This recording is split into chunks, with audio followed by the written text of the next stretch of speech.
లకిడికాపూర్లోని పాఠశాల విద్యాశాఖ కమిషనర్ కార్యాలయం దగ్గర ఉద్రిక్తత చోటు చేసుకుంది. స్పౌజ్ ఫోరం ఆధ్వర్యంలో చేపట్టిన కమిషనర్ కార్యాలయం ముట్టడి ఘర్షణకు దారితీసింది. ఇక వేర్వేరు జిల్లాలో నిధులు నిర్వహిస్తున్నటువంటి స్పౌజ్ టీచర్లను ప్రభుత్వం ఒకే జిల్లాకు బదిలీ చేయాలని డిమాండ్ చేస్తూ ముట్టడికి ఎత్తించారు వారు. దాంతో పోలీసులు వారిని అరెస్టు చేయడంతో టెన్షన్ వాతావరణం నెలకొంది. 13 జిల్లాల ఉపాధ్యాయుల దంపతులను పోలీసులు దశల వారీగా అరెస్టు చేస్తున్నారు.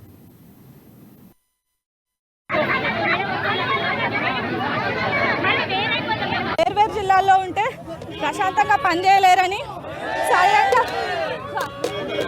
స్వయంగా సీఎం గారే మాట ఇవ్వడం జరిగింది. ఆ మాట ప్రకారం జీవో తీసుకొచ్చారు.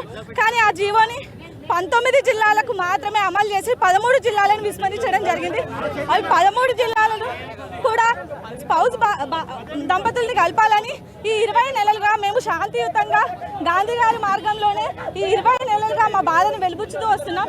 ఈ రోజు కూడా మాకు ఎలక్షన్స్ దగ్గర పడ్డాయి కాబట్టి చివరి ప్రయత్నంగా మా బాధను అర్థం చేసుకుంటారని 19 జిల్లాల్లో ఏ విధంగా అయితే స్పౌజ్ బదిలీలు చేపట్టారో మా 13 జిల్లాల్లో కూడా స్పౌజ్ బదిలీలు చేపట్టి మా బాధను తగ్గించగలని కోరుకుంటున్నాం సార్.